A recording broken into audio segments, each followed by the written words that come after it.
Hello, it's your favorite sports Unc here. Don't forget to hit that subscribe button to join the fastest growing community on YouTube. Remember, Nightcap doesn't happen without you. So please subscribe or you're going to make Ocho cry. Ocho, we got a special guest joining us. She was the 5th pick in the 2019 WNBA draft out of Notre Dame. She ranked 2nd in the WNBA scoring behind Asia Wilson at 26.4. We're excited to have tonight. I've been practicing this, and I hope I get it right. Arike Ogunbowale. There you go. That's how you do it. Yeah. What's up? How y'all doing? Rick, what they do, Thank Rick? you for joining us. What up? I see you at the Atlanta game. Huh? Hey, I saw you at the Atlanta game. Hey, man, listen. Nothing but love, nothing but praise for your game. Appreciate Obviously, you. it was my first time going. It was my Oh, first really? time going. So then I think we had Nightcap that night, right? Or maybe the following night. And all I could think about, in being that I watched the NBA a little bit, the first thing that came to my mind for a comparison to you, based on what I saw with my own 2 eyes, because can't nobody tell me shit. Yeah. Hey, I say, listen, she look like Kyrie Irving. That's it. That's the only thing I can say. I do get. Hey, so you know what I'm talking about. Listen, I feel you. yeah. So you know I'm going with it, man. Listen, it was a joy. It was a joy watching you play. I'm coming to see y'all play again in Dallas when we have our tour coming up in Dallas, and y'all have a game I think the day before in August or the day after. But either way, I'm coming to watch you again because I need the autograph. I need a picture. I'm trying not to fanboy right now, so I'm trying to play it cool. Come on but now. I don't even care. No, I appreciate that. Yes, let's go. So let me ask you a question. What do your friends call you? Do they call you Reek or they call you AO? Reek or Arike. Don't nobody call me AO. But it's cool, but nobody call me AO. Okay. All right, Reek. Look, there have been a lot of discussion. Everybody was talking about Caitlin Clark being snubbed or not being selected for the U.S. team, women's team, to go play the Olympics in Paris. I think one of the biggest snubs were yourself, leading the league in scoring. Everybody knows what you bring to the table. Can pat the rock, as Kyrie said, you can score. When the list came out and your name wasn't on it, what was the first thoughts that go through your mind? Well, the thing is, I pretty much had an idea that I wouldn't be on it. So there's trials and stuff that go on throughout the years and previous, and you do it and you see the vibes. And I mean, me being me, I just felt the vibes. Like, honestly, when it comes to that stuff, it really doesn't have much to do with your game. It's really about who they feel like fits with the team, which, I mean, that's on the men's side too. You know, you could have said Kyrie could have made it and stuff like that. Like the committee say they look for people who, you know, I don't know, honestly, but I could already tell like that wasn't the type of vibe they were going. So I actually took my name out the pool like months ago. So when the list came out, I know everybody in Hooper like Arike should have been. I knew I wouldn't be on it. Now, that's not saying I didn't think maybe last year I would be on the team and I was good enough to make the team. But when the list came out, I knew I would not be on that one at the time because I took my name out the pool. And with the pool, it's a big commitment. Like if I know that they're not picking me, I'm not going to, you know, keep getting texted and keep having your time. That's what I'm saying. Keep having people pull up, keep going to these trials when I know the vibe. So me being me, I'm like, I'm not about to give y'all my time if I know the vibe. So I knew for sure when the list came out, it wasn't. But like I said previously, I did think I was good enough. But hey, you know, it's subjective who they think should be on the team. Everybody's great in the WNBA, so who they choose is who they choose, and I can't really control that one. And you know what? And I have a question. I'm sure the people that make, or the people in positions of power that make these decisions on who they're going to assemble on the U.S. basketball team, I'm sure they are basketball heads. But when it comes to this decision making and decision process, do you think it's politics that comes into play into this? I mean, it's politics. One of the key words I heard you say is the vibe. And understanding the vibe, and it really shouldn't be about a vibe or anything. It's about assembling the best team to represent our country. So I know I don't want to get you in any trouble, but can you really talk about, you know, the politics side of it when it comes to the decision making process for them? Yeah, I mean, I can't really speak to USA basketball in general, but just when I think of women's basketball and just however many years I've been playing college and pro, politics is always surrounding it. Now, whether that's USA basketball, whether that's all-star teams, whether that's first team and stuff like that, there's politics. Even with the men's, like there's politics in everything. So I'm gonna just leave it at that. Right. What are your thoughts about the discourse surrounding the WNBA? We hear a lot of talk because it's the league, and there's a lot of comparison between Caitlin Clark and Angel Reese being the bird and magic coming into the WNBA. And we know what they did to the NBA, because all of a sudden they took the finals game off the tape delay. There was this new, and it was a perfect storm because you got Magic and Lakers, you got Bird at Boston, the most heated rivals, the most fiercest rivals, and they go there. So speak to what's going on with the WNBA, and it seems like these rooks are getting a lot of credit for what's happening in the dub. Yeah, I mean, they're bringing a lot of attention. I think they should be getting credit to the point where they brought a lot of attention to the WNBA. And the narrative that we don't, appreciate that is crazy, because I love it. I've been hooping, so more people watching, the better. Like, I've been doing what I'm doing now. People kind of finally catching up, and you got to give credit to Angel. You got to give credit to Caitlin, because they brought a lot of fans from college. I watched the Final Four. And I was at Dallas because I live in Dallas. So I went the year before that, and just how many people was there was crazy. Like, it was insane. And I played in the Final Four. I won a national championship, and I thought a lot of people were there. So this one, I'm like, they just bringing fans. So we appreciate everything that they're bringing now. It's not saying they're the best women's. I think that's where no, they're like, not even close. Yeah, that's what I'm saying. Like, y'all now seeing Stewie, y'all seeing Asia, y'all seeing just players like that. It was like they've been dominating for 6, 7, 8 years, and these new players will do that at a certain point, but right now, I think just the WNBA, we appreciate everything that y'all bring, but it's not going to be easy. Like, people act like people are supposed to sit down and put out a red carpet. Like, it's going to be hard. It probably will be harder because of who you are, but that's just what comes with it. Like, that's like saying Bron, like, people shouldn't check him because he's the greatest. Like, no, they're going to try even harder, and that's just what happens. That's just competition. Mm-hmm. Are the fans getting popular confused with best? Because two things can be true. Somebody can be popular and not really good, right, and somebody can be really good and not popular. So are the fans getting those two things confused, Reek? Yeah, I feel bad for the girls because they not the ones saying it. It's the fans. Like, right. I'm not understanding where the delusion is coming from. Like, Caitlin and Angel have not said nothing like they the best players to come in the league. They did say that. They just want to come.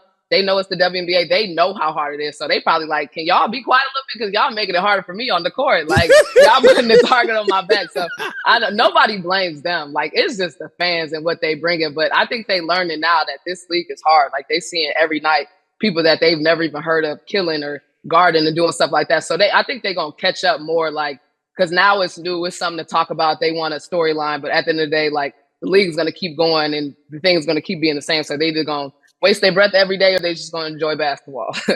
Oh, yeah. I heard you shutting down the critics like Physicality, because a lot of people are like, well, Physicality in the dub is not good for basketball. You bull jive. Yeah. Whoa. Hey, listen, it's a male or female. It don't matter the sport. Right. It's a contact sport. Yeah. In order to play it the right way, there has to be some type of physicality involved. Yeah. And people are being selective with what they're calling physical. Like, if we're going to talk about, now we're talking about the rookies. So we're going to talk about a hip check. That's not basketball. But if we talk about somebody holding D and stripping the ball and they might fall to the ground, that's basketball. There's a difference. Nobody's saying the hip check is being physical, because that's obviously a flagrant foul and that's wrong. Like, but it happens, like, because I watched the whole play. So I seen, Caitlin talk to her after that. So it's like, if you're going to talk to somebody, you got to be ready for something, no matter what it is. Like, not saying the person's response is right, but what they respond is how they feel that you coming at them. So that's different. But like I said, I'm not a type of player to do that to a player. Like, if you're going to talk to me, I'm going to show it with my game. But like, people got to get confused dirty and physical, because it's going to be physical and there will be some dirty, but that don't mean we're all dirty. It's just some plays might be dirty, some plays not, just like men's. Like, Draymond might choke somebody out. Draymond might regular foul. Pat Bell. Like, don't forget Pat Bell. Pat Bell he might get into something too. So it just depends, really. It's like individual to the player, for real. It's not the whole league. I like it. I like it. Go ahead. You got something, Ocho? Man, listen, I'm just excited for the WNBA. I'm excited for the path it's going. I'm excited that it's dominating the headlines the way it hasn't in the past, because if it did in the past, then I would actually know about it. And as I continue to learn the game, as the game continues to grow, it's really dope to see. And a lot of people they try to tell me, oh man, why do you go to these games? It's really boring. It's not the same as watching NBA. They don't know. I say, listen, and this is the funny thing. Now that I've been able to experience it, and I've been to a game or two, now I can sit here and argue with people on Twitter all goddamn day. See, y'all, you see, y'all fucking lied to me. You told me it was nothing like so and so. Now that I've done my homework and had a chance to experience what it's like in person, now I can go to bat, and then the goddamn product on the court, it evens up with everything else the pundits and the journalists have been talking about. There's a reason why y'all making the noise y'all making now. Right. We got some hoopers. I mean, you can see it. You see the highlights. You see everything. Like, we got some hoopers. It's every night. It's something, honestly. And I mean, I play against it. Obviously, I'm a part of it, but we got some hoopers in the league for sure. I think you guys, Reek, is that you probably have to be a little better with the basketball for the simple fact you can't jump over somebody from the free throw line. Facts. So you got to find a you got to find a way to put the ball in the basket without being 7 foot tall, without having a 42-inch vertical. So your game, your skill set, the way you shoot the basketball, the way you get from point A to point B, it has to be pinpoint because you got obviously the strength and the athleticism that a man possesses, women just don't have that. Right. And then the WNBA, honestly, we hold defense. Like the NBA hold defense probably the last 3 minutes, last 2 minutes of each quarter, last 3 minutes of the fourth. Okay. Like other than that, they scoring 40, 50, 60, 70 because they just switching everything. I'm like, if we were switching everything in W, I'd probably average 40. But we trapping, you get trapped at half court. You got to do a lot. Like you got to do a lot. NBA, I just be watching them like, y'all got it so sweet. Although they do got to play a lot of minutes, though, so I probably wouldn't be holding defense either, but still. Right. You know what? Ocho and I wanted to say congratulations. We heard that you just got engaged. I did. Congratulations on the engagement. Let me ask you this. Were you nervous? I was. And I had a game that day, too. Like, I had a game. They were setting up. I had 35 though. I went crazy. We lost. Okay. Let's go. That's what's up. We lost though. So, but I mean, I did good. I got a bucket. How you have 35 and y'all lose? I know, right? Yeah, we in a tough position right now. We missing 2 All-Stars. That's not an excuse, but we going through some growing pains. I'll just say that. Okay. But we'll be all right. But yeah, it was dope. It was amazing. I definitely was nervous, but once it happened, like it was everything I ever wanted. So it was definitely dope. That's dope. Listen, congratulations on the engagement. I am also a wedding planner, amongst other things that I also do. I am also performing. I performed at 2 weddings last year. So if you need somebody to perform, I can also DJ. You DJ too? Okay. Yeah, I got everything wrapped all in one. Run the track, then run to the dance floor. Bingo. Pretty soon, Ricky will tell you, he a minister too, right, and he'll get you. He'll do your vows for you. Why was I just getting ready to tell you? I'm a junior ordained minister too. So if junior is crazy. Junior. Junior is crazy. Check this out, Rick. I heard you a sneakerhead. That your shoe game is crazy. Yeah. I got a lot of shoes, and thankfully I'm a Nike athlete, so you can once you get that, you really can get anything you really want. But I got a lot of shoes for sure. Give me your top 5 shoes that you have in your collection. Dang, I mean I got the UNC Off-Whites. Okay. Yeah. Top 5, I don't know. You got any? Do you have any of the Yeezys? Remember when Kanye was with Nike? Do you have any of the Yeezys? I got the runners. I don't have any of the red boots and stuff. I know I got the black ones, some tan ones, but I can't wear them. They just on ice because I'm Nike.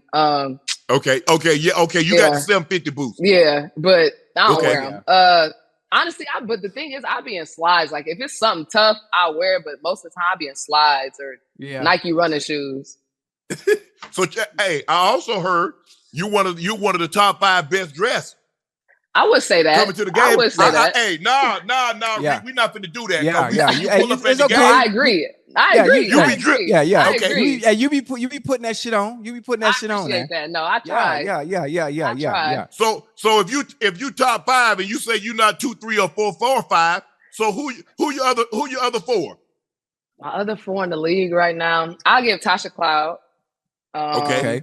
Yeah. Tasha Cloud. I'll give Skylar. I like her style. Okay. Kalia Copper, she got a smooth style. Tasha Cloud, Kalia Copper, Skylar, Arike, and then who are the 5th? I'll get Diamond the Shields. Okay. Yeah. That's what's up. Yeah. So do you like sneakers with all your outfits? Nah. I mean, I used to be super sneakered up, Nike, but now I just do some loafers or some shoes that ain't got really no label, but then most of my shoes been covered nowadays. I'm on the flare pants right now, so you might not even see the shoe. Hey, you talk about bell bottoms, you got the elephant bottoms. Facts. Facts. So let me ask you a question. How long does it take you to put together an outfit? Do you know, so okay, your next game, do you have your outfit already picked out, or is it like last minute, like? Yeah, usually the night before. Like, I already picked out what I'm about to wear for the game tomorrow. So I'm not stressed because, the game days, it'd be a lot going on. I don't got time to be looking. And it take a long time to pick an outfit. Like, unless I, have somebody help me with an outfit, if I'm picking my own, like, it take me a long time. So I got to do it the night before for sure. So can we tell the difference between an outfit Arike picked out as opposed to someone helping her pick it out? Can we tell the difference? No, because I got style. So whether it's a stylist or whether it's myself, it's all in one. I say when I use a stylist, it's collaboration because I'm not just wearing what you give me. Like if I think a shoe go better with that, I'm gonna wear that, or a pant go better with this top. Like it's usually like by pieces we talk about it. But if it's full fits and I like really, really like it, I'm gonna wear the whole fit. But we usually talk about it. I'm never gonna wear something like them NBA players. They got $2,000 on. They look a hot mess from top to bottom. That's never gonna be me. That's never gonna be me. So let me ask you a question. When you go with so what are you trying to accomplish when you go to the game? Obviously, you want to be stylish, and because now everybody the entry into the game is damn as important as what happens in the game. It just depends. Like it really depends on the time I had the night before. Like if I'm really about to tap in, it depends on city too. Like I like New York arena. Like I like Phoenix, so I might want to get more dressed up. Like or if I'm in LA or something. So it depends on the vibe of the game too. But if I just felt like getting dressed, if I'm at home, I'm gonna do that. So it's never really like a rhyme or rhythm. It's just whatever, to be honest. Do you always get dressed up? Is it ever like when you go out somewhere that you might be seen, or photogs might grab you, that you're not always to the nine? Nah, no, I be in sweats. Like majority of the time, like the most time I'm dressed up is the tunnel. Like okay, that's what's like if I got somewhere to go, yes, but I also don't go a lot of places. Like I be at home. I'm a homebody. I like to be at the house. Right. So what can we expect? Hey, you mentioned that you guys going through a little rough patch. You're going to get some of your key players back. You doing your thing. What can we expect from the Wings moving forward and Arike? Fun basketball. I mean, exciting basketball. Like I'm a flashy player type, so I like to entertain. I like to get a bucket. Yeah. I like to keep the fans engaged, but I also like to win and compete and play with my team. So definitely, hopefully, a lot more wins. But anytime you go to a game, you're gonna get something exciting. So definitely, fans need to look forward to that. Who we like competing against, Reek? Who we like when you gonna schedule like, okay, yeah, I know everybody gonna be watching that game. whether it's the Aces and Kelsey Plum and Chelsea Gray and Asia Wilson, or it's the Liberty, it's the Nesco, it's Jonquel Jones, it's Stewie. Excuse me. Whether you go now, normally it's Seattle because they got them guards. They got Skylar. Yeah, that's what we play tomorrow, actually. Yeah. Okay. We play ESPN, so that's a shameless plug. Y'all gotta give. Yeah. Gotta give. No, me and Jewel, we be having. Last time we played each other last year, we had like both games like 30 and 30. One time we had 41 and 40. Like we be going crazy, and we both went to Notre Dame, so it'd be competitive, but it's all fun. Even Skylar, like I love playing against great guards, like because one. You cold, I'm cold. We about to see who the coldest tonight. Like we about to see what's going on. And I love when we guard each other too. So it's really like we're gonna check each other and we're gonna score on each other. So I'll probably guard Jewel tomorrow. She probably guard me. So it'd be fun, playing against her. So I love playing against her. And other players like who get up, like, yeah, I'm about to lock you up. Like I love that. Like I love when people come at me competitive because I know what I have. I'm never, scared to back down for anybody. So we just about to see who's gonna be the best tonight. Like, are you a trash talker? You be in your bag like that? It's like, yeah, that's a bucket there, baby. Yeah, but I don't talk to people. Like, if somebody talks to me, you don't? Okay. Nah, I don't really talk to people. Like, I'll be more worried about the rest of anything. I'm like, that's a foul. Like, I'm yelling at the refs. I'm not really yelling at the players, but I don't really trash talk. Like, if I hit a good bucket, I might say at the person. You know what? You was on Dancing with the Stars. What was that experience like? It was crazy. I was more nervous for that than anything. Like you think it's not bad until you get to that little stage and you gotta do something you're not used to in front of all these people. Yeah. Like like it was. And then the practice, it's like we had to practice like 3-4 hours a day. I'm like, I gained a lot of respect for dancers after dancing. I'm like, y'all really like that's a lot. It's a lot, but it was fun. I met a lot of cool people, but it was a lot. Yeah, Dancing with the Stars was awesome. Obviously, I did season 10, Dancing with the Stars with Cheryl Burke, and I always say it was a great experience. People always ask me about it. I say it's very humbling. Obviously, with her being a professional dancer and them critiquing and judging you as a professional, not someone that's coming in learning week to week how to perform.